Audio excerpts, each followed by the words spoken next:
commenters, correct me if I'm wrong, but I feel like a month or two ago, we talked about a story where a guy was spraying bug spray on the produce of food here in Arizona where I live. And apparently he had did something at Bosa Donuts as well, but that's neither here nor there. The only reason I mention it is today I heard a story of a 23-year-old out of Keene, New Hampshire named Kelly Tedford. Apparently, get this, over the last 4 years, she's been urinating on quinoa and other food products at the Monadnock Food Co-op. I guess that's the name of the grocery store out there. She's also done it to a couple of other grocery outlets as well. Is that the most disgusting thing ever? You might be wondering, well, how the heck did she get caught? She didn't. She actually uploaded videos of herself doing this on OnlyFans and TikTok, and thankfully some viewer turned her in. Here's the nasty thing. 4 years of her doing this, and apparently people on TikTok were actually paying her and making requests. Not TikTok, OnlyFans, excuse me. But she was also on TikTok. She's a creator, she's a content creator. It's kind of scary what people will do in the name of trying to go viral, because I believe that guy that was spraying bug spray also uploaded those videos. How many videos are laying dormant with people committing crimes and nobody's paying attention to them? I'd be willing to bet there's probably hundreds of them out there. God, that is really disgusting. But it might not be as disgusting as the fact that they let her off on her own recognizance. According to the videos they were able to find from the grocery store, they believe that she urinated on about $1,500 worth of cornmeal and quinoa. Now, I don't know about you, but who cares how many dollars worth of cornmeal and quinoa she urinated on? What I'm more concerned is how many people ate those products through the years unknowingly. And did anybody get sick from it?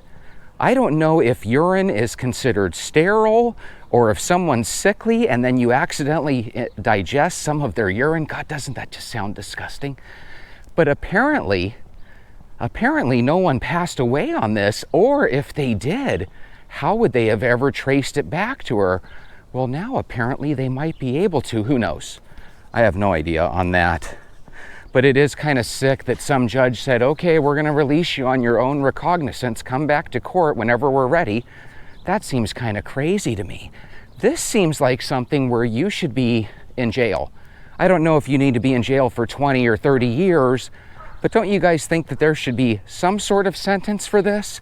Even if it's 6 months to 1 year, you gotta give her something. And the guy that was spraying bug spray on the produce in Walmarts here in Arizona, he's gotta get even more time, because I'm assuming that bug spray can literally probably end your life.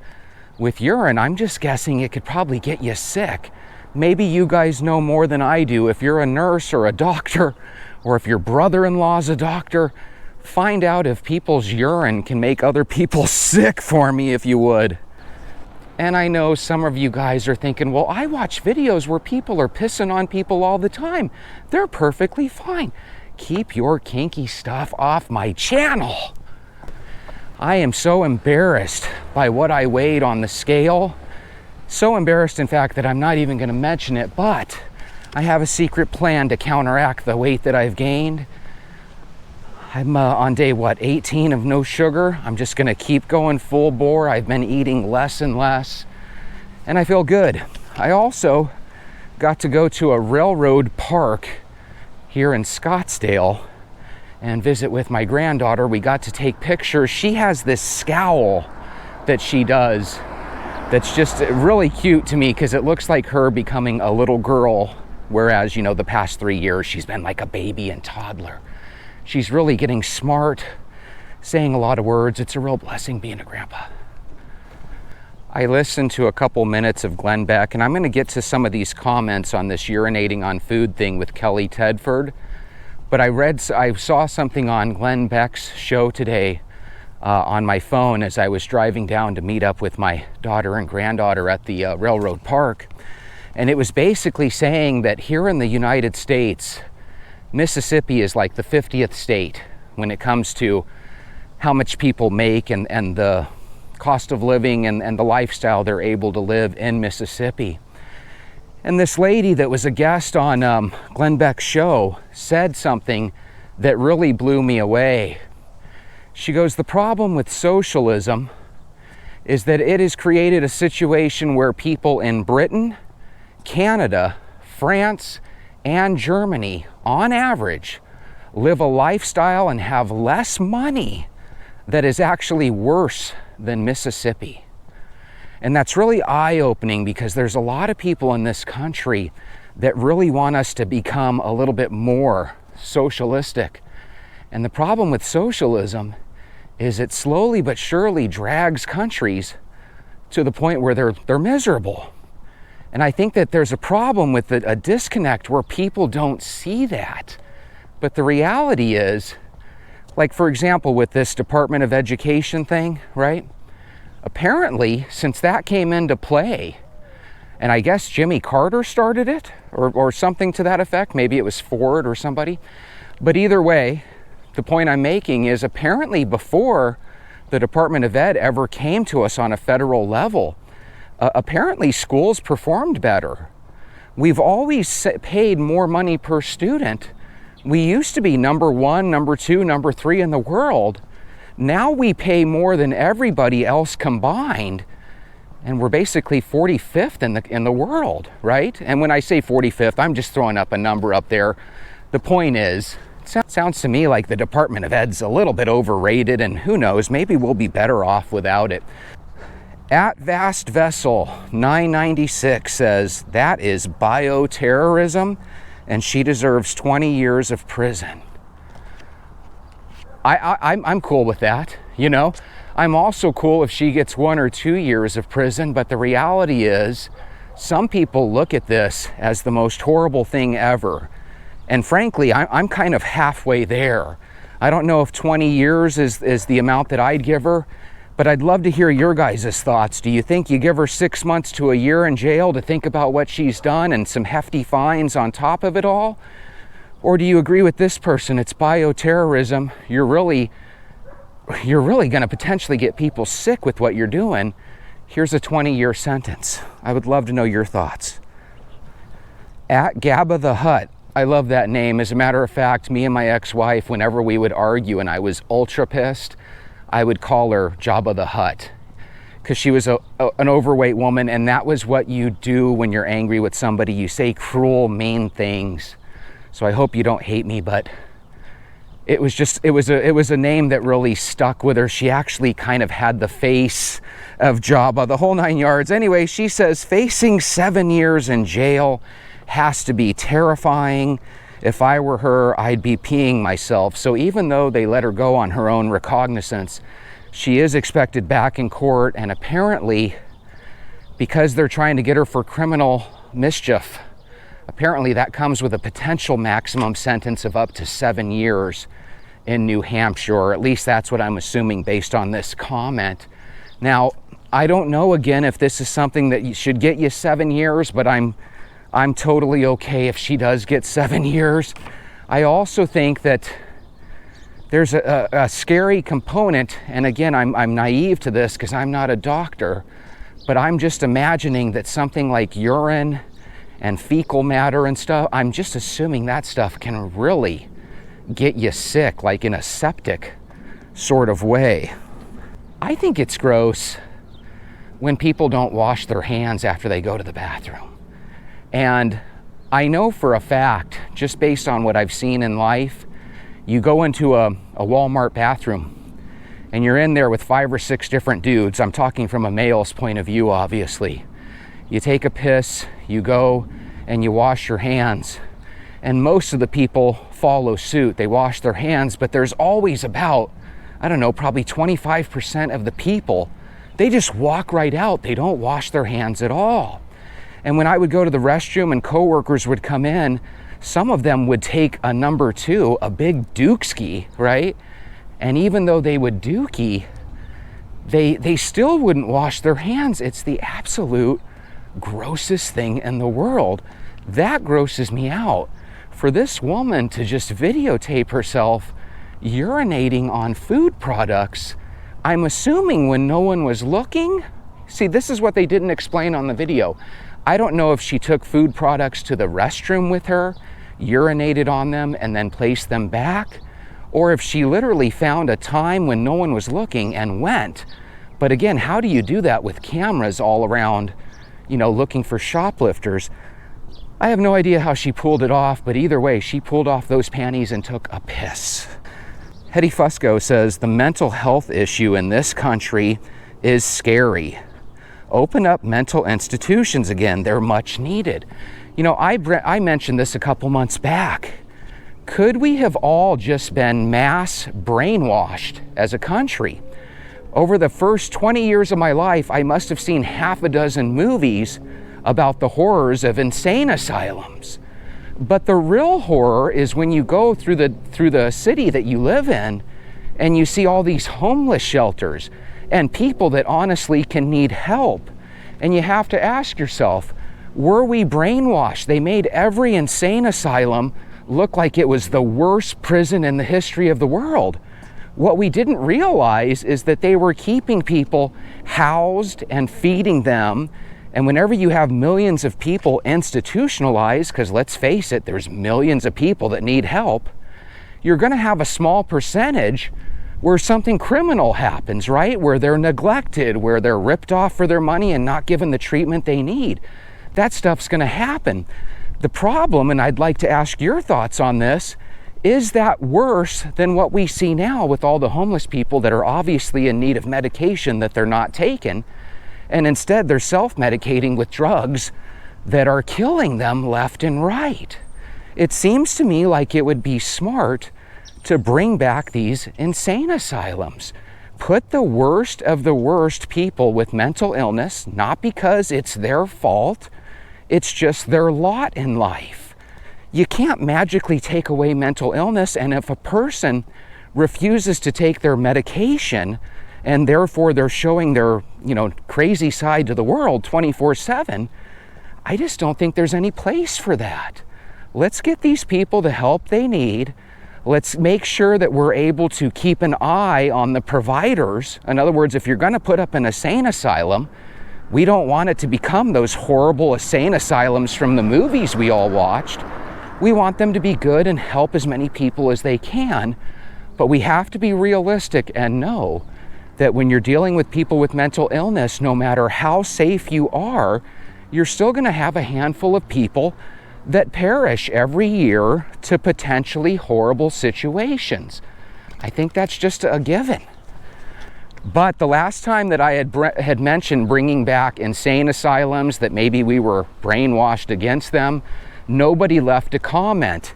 If you're listening to me, please let me know your thoughts. I'm not saying that everybody that has a mental condition should be put in an insane asylum, but if they're out in public choosing to live homeless, and then on top of that they're creating, crime and stuff, instead of us doing nothing and letting them return to the streets, I think it would be nice if we had some sort of mental institution to put them into. So please let me know your thoughts. Hey Jesse, since you can't do push-ups and stuff, what are you gonna do? I'm gonna do sit-ups like an MFer. Sit-ups like an MFer, and I want someone to join me. Let's make this next 90 days the day where the time period where we get as healthy as we possibly can together. I'm really kind of shocked that nobody's taken this couch yet. Do I want to take it? No, absolutely not. The things that I recommend other people do are things that are short term. Let me give you an example. You're homeless and a couple of your friends offer to give you clothes. You want to take them, so you take them. That's great. But as you get older and you start to have experiences with your life and you start to earn some money, you get to the point where you don't necessarily want to take free stuff from people anymore, because that's when you discover, oh my God, these people had bugs. These blankets and these sheets and stuff, oh my God, these people had bed bugs. I'm telling you, there's nightmare situations when you take free stuff from people. Is it something that you should look into when you're young and broke? Yes. But as you make your way up through the world, you don't have to take everybody's, throwaway just because, you think it looks nice. Let it go. Has anyone ever had a bad experience with that? You ever get somebody's products and you have something bad? I'm not saying that I've had, but I've had situations in the past where we've had bugs. I don't even like saying them. It's such bad luck, right? I don't even like saying those bugs' names, right? They're like little ninjas and they don't go away easily and you have to go through hell to get rid of them. It is not worth it. So again, as you get up in life, don't necessarily grab every couch that's on the street. There might be a damn good reason that couch is on the street. Case in point, Kelly Tedford, the urinator, right? She could have urinated on that couch. You don't want that thing. At Growl EYM says she should be forced to eat food others have pissed on. Oh my God, the cat lady's got like 17 cats out today. God, those cat ladies, man. They don't care what people think. They really don't. Oh my God, the cat lady's going nuts today. I agree with you. Here's the scary thing. When you go into jail, you don't know how people are going to treat you. But some way, somehow, from what I've been told, people in jail and people in prison, they know what you've done by the time you get there. The guards let them know. Some way, somehow, they find out. And if your cellmate is a mean one, which, hey, it's the pick of the draw. You could get stuck with an absolute devil of a cellmate. I could see somebody saying, oh, you like pee? And then all of a sudden you're sitting there and this person's peeing on you for the rest of your life. And I have a funny feeling every time this girl gets in a fight in jail, she's probably going to get peed on. I'm telling you, it's not going to be nice. They are not going to be nice to her, or they'll absolutely love her and see her as a hero. I guess it really just depends on, the people in the jail she gets sent to. If she does, that's what's so irritating. How do you teach these people right from wrong if you end up just giving them a slap on the wrist? And who knows, maybe that 7-year maximum could be 0 years minimum. I could see judges throwing it out. They do it all the time. Quentin Huffman says, as someone who has dealt with investigations related to food tampering, if the DA wants to throw the book at her, there's a shit ton of book available to throw. So here's what's scary about this comment. Sounds like a great comment, like, hey, if the DA wants to, he can really make up as many charges as needed to get her in trouble, right? The problem is, in this same sentence, he says that he's been investigated for food tampering. So why did I choose this comment to share with you guys? Because when I was younger, there was a story of a cop who got a Jumbo Jack sandwich from Jack in a Box. And apparently when he investigated the inside of the burger by lifting up the bun, he saw that whoever served him the burger had hawked up and spit a giant loogie on it. And I think Jack in a Box ended up settling for like $300,000. And I'm sure that employee got fired, if not prosecuted. The point that I'm making is people that serve food are in a powerful position where if they want to, they can do horrible things to you. And this Quentin Huffman, at one time, was apparently one of those food providers that could have potentially done something. I'm not saying he did, but he could have. And I'll never forget, there were multiple times where I would be in the drive-thru with my wife, and she would literally start arguing with the person taking the order. And it would get me livid pissed, because it's like, look, maybe you're okay with eating something gross that somebody puts into your food. I'm not. Treat people with respect, even if they're annoying and you can't hear them. Don't be so idiotic. You're going to end up getting food poisoned, And nothing ever happened, but I don't know about you. I don't care if nothing happens to me physically. I don't like the idea of people putting boogers or spit or anything in my food, right? Who cares if your body just absorbs it and no harm, no foul? I don't want to deal with that. And I know you guys agree with me, so please let me know if you're the same way. You go through the drive-through line, treat that person like they're I would say the president of the United States, but so many of you guys hate the orange man. Just treat them like they're the best person ever. Treat them with respect. Sometimes they're jerks and sometimes they're annoying, but you still got to. If they sound really rambunctious and they're giggling and laughing, a lot of times I'll say, oh, I forgot my wallet. I'm going to go home and come back. And I just go through the drive-thru and go somewhere else. There's just something about getting served food from people that aren't serious about it. I just don't like to deal with it. There's too many gross people in the world. And I bet you every single day in this country, some fast food worker is doing something gross to some food.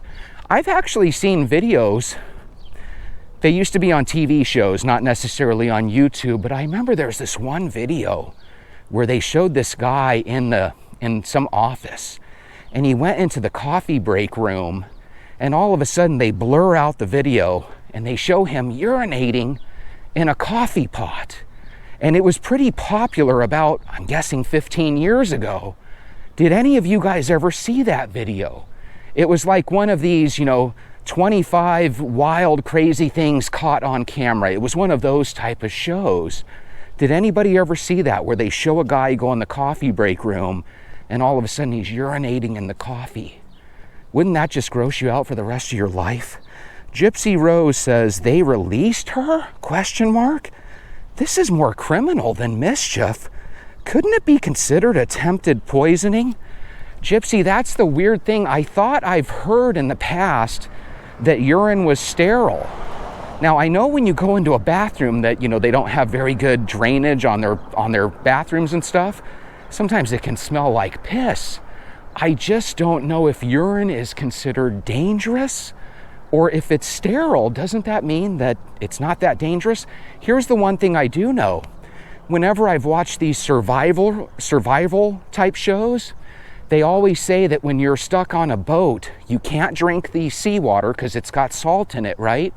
But you also can't drink your own urine because apparently it can give you mental delirium, and it's just going to dehydrate you even more.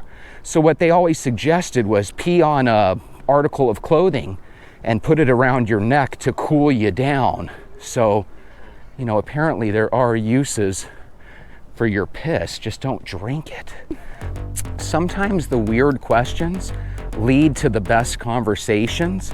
And if some of you take the weird things that we talk about on the show here and end up having conversations with your friends and family members, then hey, I suppose that's a good thing. Just make sure that you never treat them poorly, because the next batch of cookies they give you could have a bunch of piss in it, and we don't want that. What we want is to keep walking, losing weight together, avoiding sugar together, and we're gonna do it, because I can do this, you can do this, we can do this. Let's do this again tomorrow. I'll see you then.